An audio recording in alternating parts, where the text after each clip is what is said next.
का घराना, फनो सकाफत का घर।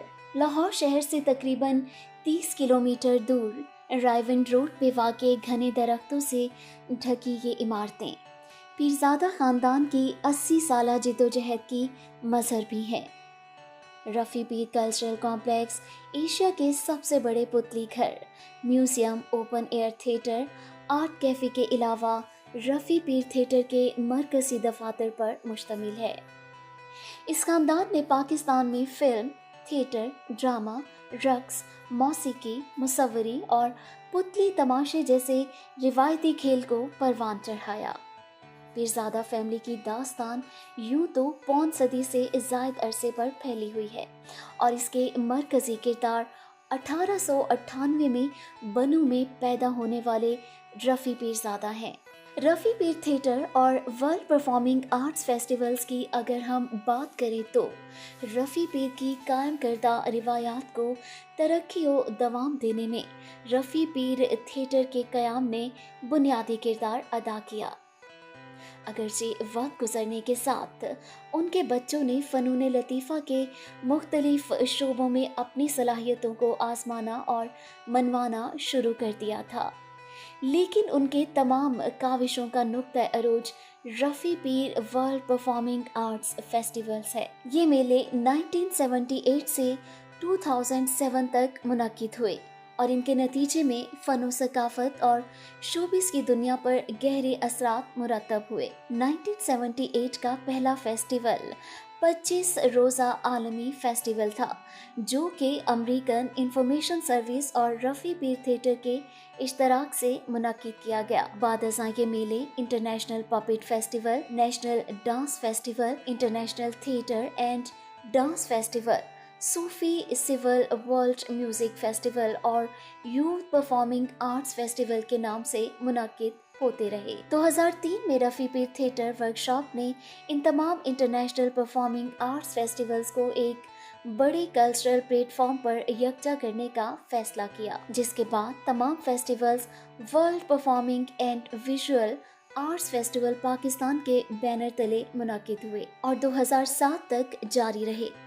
इन मेलों के इनकाद में नुमाया किरदार अदा करने वाले फिजान पीरज़ादा मरहूम ने एक मौका पर बताया था कि 2007 के इख्तिताम तक मुनक्किद होने वाले 25 बैनुल अक़वामी फेस्टिवल्स में से 76 ममालिक के 12,000 से ज़ायद फ़नकार पाकिस्तान आए थे, जबकि 50 लाख से ज़ायद अफराद ने इनकी परफॉर्मेंस देखी थी। फिजान मरहूम का दावा था कि इन तकरीबात की वजह से पाकिस्तान का सॉफ्ट इमेज दुनिया के सामने आया और यहाँ एक दिलचस्प बात यह है कि इनमें से अक्सर फेस्टिवल्स का इफ्तिताह रफ़ी पीर के साहबजादों ने अपनी वालिदा से करवाया। अब अगर हम बात करें पीरज़ादा फैमिली की खिदमात की तो सलमान पीरज़ादा रफ़ी पीर के सबसे बड़े साहबजादे हैं। अपने वालिद के इंतकाल के बाद उन्होंने अपने भाइयों के साथ मिलकर रफ़ी पीर थिएटर की बुनियाद रखी। रफ़ी पीर थिएटर के क़याम से मुतल्लिक सलमान पीरज़ादा का कहना है कि मैं इस मकसद के लिए ख़ास तौर पर पाकिस्तान आया था, क्योंकि हम भाइयों का ये मानना था कि अगर हम थिएटर का क़याम अमल में ना लाए तो हमारे वालिद का नाम वक्त के धुंधलिकों में गुम हो जाएगा। रफ़ी पीर के जुड़वा साहबजादे फिजान पीरज़ादा और सादात पीरज़ादा भी अपनी तालीम मुकम्मल करने के बाद फ़नून लतीफ़ा के शहर में खो गए। उन्होंने पुतली तमाशे के लिए 2500 से ज़ायद पुतलियाँ तैयार की। इसके अलावा फिजान पीरज़ादा को मुसव्वरी में भी कमाल हासिल था। पाकिस्तान के अलावा अमेरिका, बरतानिया, जर्मनी और श्रीलंका में इनके फनपारों की सोलो नुमाइश हुई। वाशिंगटन में नुमाइश के दौरान इनकी 2 पेंटिंग्स को खसूसी तौर पर मुंतखब करके नीलाम किया गया और नीलामी से मिलने वाली रकम माजूर बच्चों की फलाह बहबूद के लिए अतिया की गई। फ़नून लतीफ़ा में नुमाया खिदमात इंजाम देने पर हुकूमत पाकिस्तान की तरफ से फिजान पीरज़ादा को तमगा इम्तियाज से भी नवाजा गया। ताहम रफ़ी पीर कॉम्प्लेक्स के दफातर में उनकी मेज़ और उस पर रखा सामान बिल्कुल उसी तरह आज भी मौजूद है जैसे वो छोड़ कर गए थे। दीवार पर आवेजा उनके स्टिकर्स और पोस्टर्स को भी आज तक किसी ने नहीं छेड़ा। सादात पीरज़ादा रफ़ी ग्रुप के एग्जीक्यूटिव डायरेक्टर हैं। अपने मरहूम भाई की तरह वो भी पुतली तमाशे के माहिर हैं, जबकि प्रोड्यूसर और ग्रुप के सकाफती सरगर्मियों के निगरान आला की हैसियत से भी फ़राइज़ सर अंजाम देते हैं। रफ़ी पीर थिएटर के म्यूज़िक डिवीज़न की सरबराही भी इन्हीं के सपुर्द है। यही वजह है कि सादान को रफ़ी पीर थिएटर की ड्राइविंग फोर्स भी माना जाता है। पीरज़ादा ख़ानदान की अगली नस्ल भी रफ़ी पीर थिएटर से वाबस्ता रहते हुए फ़न सकाफ़त के मुख्तलिफ शोबों में पाकिस्तान और बैरून मुल्क अपनी सलाहियतों का मुज़ाहरा कर रही है। इस वक्त सादान पीरज़ादा की 2 बेटियां अलीना और यमुना अपने घराने की सकाफती रिवायात को भी भरपूर अंदाज में आगे बढ़ा रही हैं। रफ़ी पीर फैमिली एक बात पर यकीन रखती है।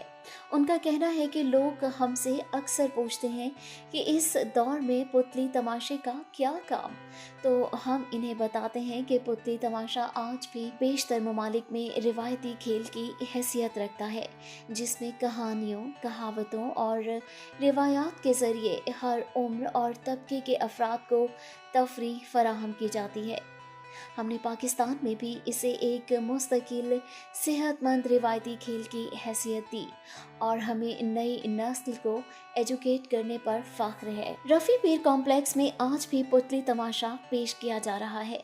नीज़ पाकिस्तान में सकाफती मेले मुतारिफ करवाने का एजाज़ भी पीरज़ादा फैमिली को हासिल है। बदकिस्मती से बाज़ तंग नज़र अफराद और शिद्दत पसंद हल्के ऐसी बसीरत से महरूम हैं। हमने हुकूमत से एक पैसा लिए बगैर बैनुल-अक़वामी सकाफ़ती मेलों के ज़रिए दुनिया भर में पाकिस्तान का सॉफ्ट इमेज पेश किया। हमने अपने वालिद और शुएब हाशमी से पहला सबक यही सीखा कि अपने सकाफ़ती वर्से से महरूम हो जाने वाली कौम कभी तरक्की नहीं करती। आज की नशिस्त में रफ़ी पीर थिएटर के रूह रवां सादात पीरज़ादा हमारे साथ हैं और हम आगे की कहानी इन्हीं से सुनते हैं।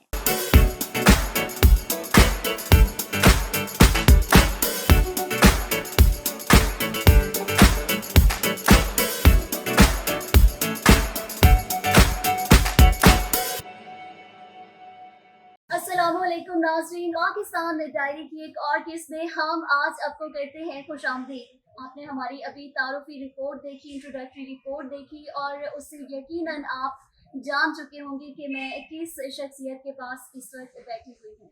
रफ़ी पीर थिएटर।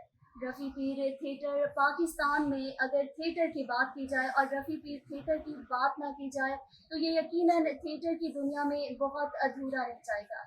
हम इसलिए आज इस वक्त रफ़ी पीर थिएटर में बैठे हुए हैं सादान पीरज़ादा साहब के साथ और इनके साथ हम बात करेंगे रफ़ी पीर थिएटर की हिस्ट्री पर, तारीख पर और उन तमाम पहलुओं के ऊपर हम बात करेंगे। मैं ये चाहूँगी कि हम थोड़ा इंटेलेक्चुअली इसको आगाज़ करें और बहुत कम लोगों को पता होगा कि नो डाउट रफ़ी पीर थिएटर जो बहुत बहुत बड़ा नाम है इस वक्त दुनिया में भी, इंटरनेशनली भी, पाकिस्तान के अंदर भी और आप लोगों ने नो डाउट ये नाम बड़ी मेहनत से बनाया है। लेकिन मुझे ये बताइए कि रफ़ी पीर थिएटर का नाम रफ़ी पीर क्यों है? रफ़ी पीर थिएटर वर्कशॉप का नाम हमारे वालिद के नाम पे हमने कंपनी रखी है। ये कंपनी एक तो उनकी याद में इस कंपनी का जो एक प्लेटफॉर्म था, पहले इसका नाम ड्रामा मरकज़ था एंड हमारे वालिद ने 25 साल जर्मनी में काम किया था। वहाँ पे एक बहुत बड़े ड्रामेटिस्ट थे मैक्स राइनहार्ट, जो जर्मनी के आप समझ में फिलोसोफर थे, ड्रामा डायरेक्टर थे, शेक्सपियर थे। उनकी कंपनी में पीर साहब ने काम किया था। फिर पार्टीशन से पहले इंडियन नेशनल थिएटर में उसको डेवलप करने में उनका बहुत हाथ था, जिसमें पृथ्वीराज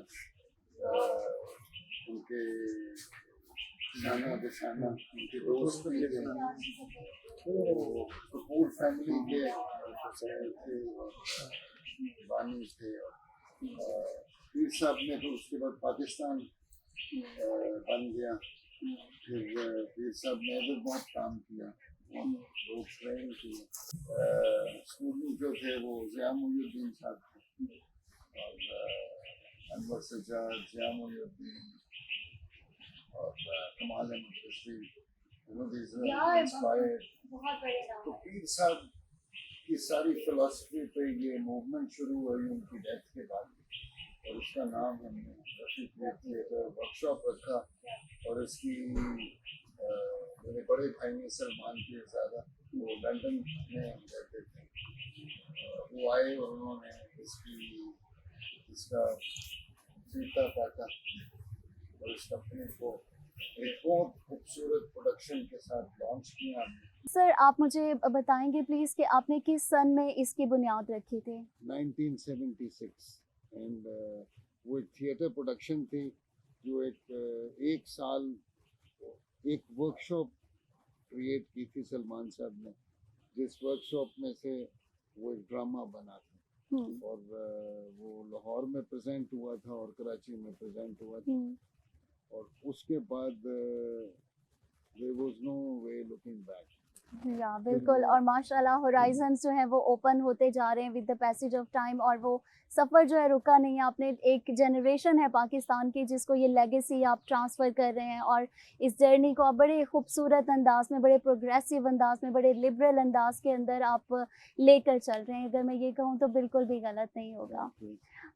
सर मुझे ये बताइए कि आपने अपने अब्बा की, पीर साहब की बात की, तो उनकी लेगेसी को अगर ड्रामा इंडस्ट्री के लिहाज से मैं बात करूं तो उस्मान पीरज़ादा साहब उस फील्ड में आए। इसमें कंपनी में हम सारे आप बिल्कुल आप सब हैं, लेकिन ड्रामा साइड पे, एक्टिंग की साइड पे मेनली, या इसकी बुनियादी इसको तो आप पांचों भाइयों ने रफ़ी पीर को तो बिल्कुल वो किया। इसकी जो मेन हमारी अपनी प्रोडक्शंस के अलावा जो बड़ी एक्सपेरिमेंटल और बड़ी लर्निंग्स थी उसमें, उन प्रोडक्शंस के बाद बहुत कुछ हुआ।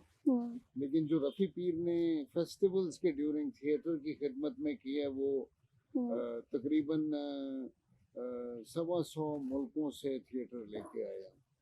सो इट्स इम्पोर्टेंट कि यहाँ पे यूथ, यहाँ पे दूसरी थिएटर कंपनीज बाहर का थिएटर देखते हैं। सो उसमें हमारी सिंगल हैंडेडली बहुत बड़ी कंट्रीब्यूशन है। वो पीर साहब का ख्वाब था कि यहाँ पे हमें इंटरनेशनल थिएटर भी दिखाना चाहिए, क्योंकि उन्होंने इतने इंटरनेशनल प्लेटफॉर्म्स पर बर्लिन में रहे थे। तो हमने उस चीज को बिल्कुल नहीं रोका कि यहाँ मैक्सिमम थिएटर जो पाकिस्तान में बाहर से आया वो रफ़ी पीर थिएटर वर्कशॉप लेके आई है।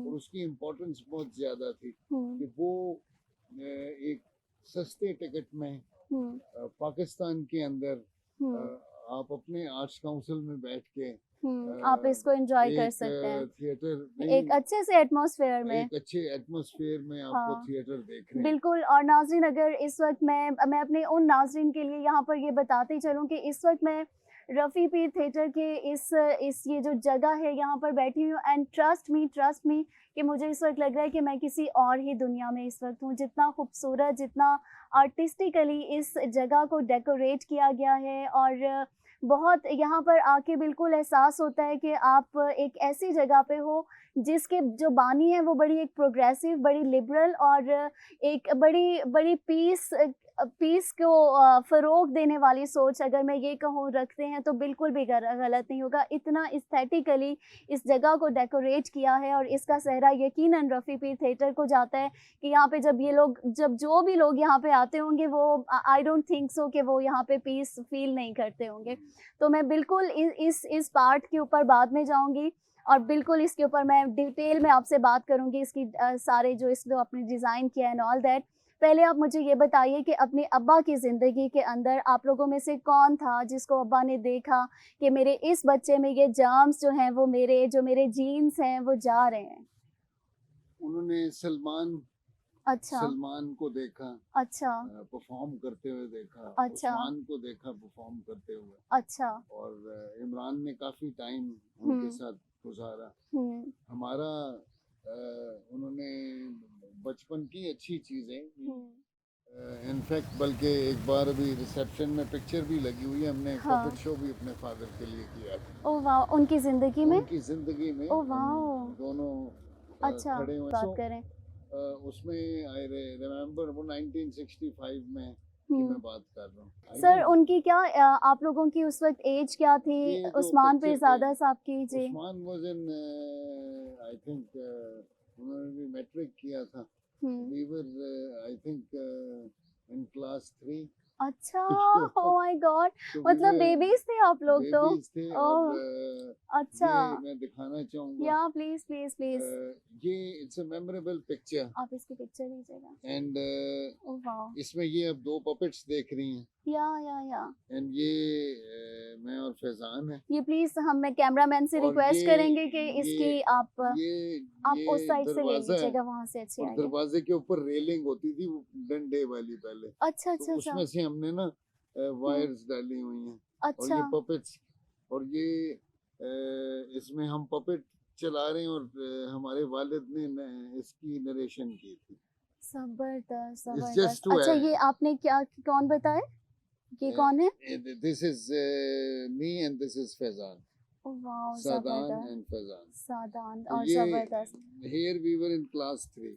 वाह, तो जबरदस्त ये जबरदस्त, एक मेमोरी, बड़ी खूबसूरत मेमोरी जो है ये आपने तो। चीज पूछी है या उसमें या ही या सॉ और बड़ा उन्होंने तो हमें अप्रिशिएट किया कि, बहुत अप्रिशिएट किया। लुक और वेयर आइडिया किसका था, क्रिएटिव आइडिया के let's go and do it?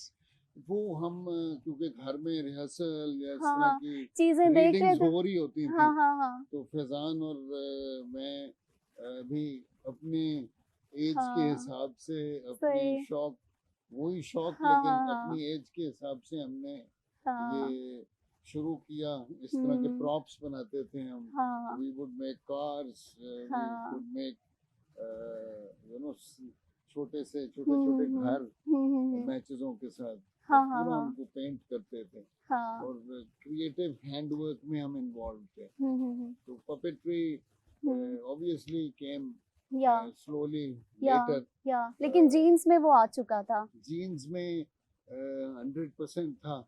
और जब हमने उस वो जिस ड्रामे की मैं जिक्र कर रहा था, कल्चर एंड एक्सरसाइज, उसके बाद जब हम जो हमारी अप्रोच थी, क्योंकि 5 भाई थे और डिफरेंट फील्ड्स थी,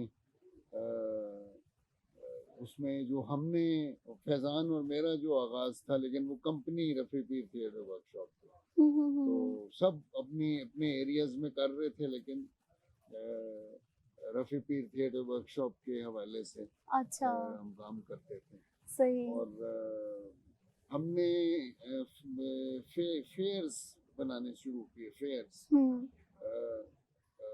फेस्टिवल्स। कभी हमने उसका नाम कार्निवल रख देते थे, कभी हाँ, उसका नाम हम और फन ये फेयर। सब आप चाइल्डहुड में कर रहे थे? नहीं, अच्छा, this actually started after our father died. We went into the college. College में हम नेशनल कॉलेज में गए थे, ठीक है, फाइन वो एनसीए में, एनसीए में। या एनसीए में हमें कोई आई थिंक 2 साल के बाद हमारा इंटरेस्ट लूज हो गया, क्योंकि हम बेसिकली परफॉर्मिंग आप आर्ट्स परफॉर्मिंग आर्ट्स के बच्चे थे। उधर वो परफॉर्मिंग आर्ट्स हाँ नहीं था, हाँ, उधर डिजाइन एलिमेंट की चीजें थी। हम थे भी डिजाइन डिपार्टमेंट में, लेकिन वो बिगिनिंग में एलिमेंट्री था सारा। लेकिन वहाँ से दिल उतरा और फिर हम कराची चले गए। अच्छा, और फिर हमने हैंड्स ऑन भी शुरू किया। ओके, फिर कुछ ब्रिटिश काउंसिल के कोर्सेज पे गए यूके, और कुछ चीज़ें हमने फिर बाहर जाके एडमिशन लेके सीखी। आई थिंक ये इंस्टीट्यूशंस में ये फैकल्टीज फ्यूचर में आनी चाहिए, बिल्कुल आनी चाहिए, और प्रॉपरली इसके, क्योंकि ये इनके स्पेशल टीचर्स होते हैं, इनकी पूरी इसकी सिलेबस होता है। तो आई थिंक जितना टैलेंट पाकिस्तान में है बच्चों में, थिएटर का, डांस का, म्यूजिक का, वो कितना तो वेस्ट हो गया। और जो सिखाने वाले थे वो भी जा चुके हैं और वो सिखाना चाहते थे, स्पेसेस नहीं थी। बिल्कुल। इवन अब ये हमारा अदारा भी कोई एक कंपनी नहीं है, ये इंस्टीट्यूशन है। इंस्टीट्यूशन है। ये अब इंस्टीट्यूशन है, हमें किसी किस्म की गवर्नमेंट की सपोर्ट नहीं है। जब से हमने काम शुरू किया बस ये टैक्सेस लेने आ जाते हैं और अभी तकरीबन इस वेन्यू का 13 लाख रुपया बिल आया बिजली बिल का, आया बिजली बिजली का। का। और इस तरह के इदारे गवर्नमेंट की, सोसाइटी की, ये दिस इज फूड। ये आर्ट स्पेसेस, पाकिस्तान में आर्ट स्पेसेस को रन करना, उनको बनाना बहुत ज़रूरी है। एंड इतना डिप्रेशन है इस मुल्क में, specially now days, that you need spaces for families to go, you need spaces to enjoy in the evening. बच्चों को workshops चाहिए, you know, to go and see. There's a beautiful museum. So I think government should support. या तो आपका, जैसे आपने ये ज़िक्र किया, मैं बिल्कुल आपकी बात से 100% एग्री करती हूँ कि ये होना चाहिए। आपको आर्ट इसी तरह परवान चढ़ता है जब आप अगली नस्लों तक अपनी लेगेसी को आप मुंतकिल करते हो। और मेरे ख्याल में रफ़ी पीर थिएटर जो है, इसके अंदर बड़ी कामयाबी के साथ अपने स्टेप्स जो है वो चल रहा है इस रास्ते के ऊपर। तो सर, इंस्टीट्यूट में जो बच्चे जो हमें देख रहे हैं और वो आकर यहाँ पे आर्ट को, थिएटर को, और बिकॉज़ अभी मैं, क्योंकि वक़्त हमारे पास कम है, मैं इसके ऊपर ज़्यादा डिटेल में बात नहीं करूँगी। मैं अपने नाज़रीन को बताना चाहूँगी कि जितना भी काम होता है, आप लोग जो पपेट्स की प्रिपरेशन एंड ऑल दैट, ये सब कुछ आप हमारे साथ इस वक़्त विंडो में देख रहे हैं, कि हम आपको दिखा रहे हैं कि ये जितने भी पपेट्स और ये सब काम है, ये सब रफ़ी पीर थिएटर का अपना किया हुआ काम है। यहाँ पे खुद बनाया जाता है ये सब कुछ। इसके लिए हम एक अगली नशीद ज़रूर रखेंगे सादान पीरज़ादा के साथ, साफ़ के साथ, और उनके साथ इस पर बात करेंगे। लेकिन आप ये बताइए कि जो बच्चे यहाँ पर सीखने के लिए आते हैं, उनके लिए क्या प्रोसेस है? उनके लिए डिफरेंट, क्योंकि ये वर्कशॉप्स प्लान की जाती हैं ड्यूरिंग द ईयर। उसमें उनके स्पेशल दिन होते हैं, उसमें थिएटर की भी होती है, पपेट्री की हम ज़्यादा करते हैं बच्चों के लिए स्कूल में, और मॉल्स में मैंने बहुत की जाते हैं। और it's very important to get these kids involve. जो पपेट वर्कशॉप है, मेरी बेटी पूरी उसकी कॉन्सेप्ट है, उसको वो अरेंज करती है। एक अभी हमने ऑनलाइन फेस्टिवल किया जिसमें डेवलपिंग पपेट्स था सारा, तो वो उसमें 40 कंट्रीज ने पार्टिसिपेट किया, and everybody created their own puppet through whatever was available in the house. And उसमें बच्चे भी थे, प्रोफेशनल्स भी थे, पर एक मैंने चीज देखी है, बाहर प्रोफेशनल्स भी सीखना चाहते हैं। इट्स नॉट कि आप सीख चुके हैं, I want to learn. Every job tells me, हर रोज आप एक नई चीज सीखते हैं। तो यहाँ पे तो सारे एक्सपर्ट्स हैं। Exactly. You know, so Yeah. I think कि जो हमने फेस्टिवल्स के टाइम में 1992 से लेके 92 से लेके 2008 तक जो हम 16,000 आर्टिस्ट्स 65 Big कंट्रीज number. से It's a लेके big आए, number. Big जो number. वो सिखा के गए हैं इधर। एक तो परफॉर्मेंस के थ्रू उन्होंने सिखाया, एक उन्होंने बातचीत करके सिखाया, एक उन्होंने वर्कशॉप्स की।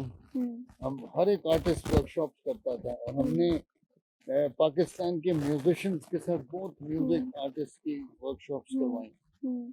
उनके थ्रू कोलैबोरेशंस हुई, वो बाहर गए। अपॉर्चुनिटीज मिली। एक मेरे फ्रेंड हैं करीमुद्दीन खान, वो स्कल्पटर थे, आइस बहुत अच्छी कार्व करते थे।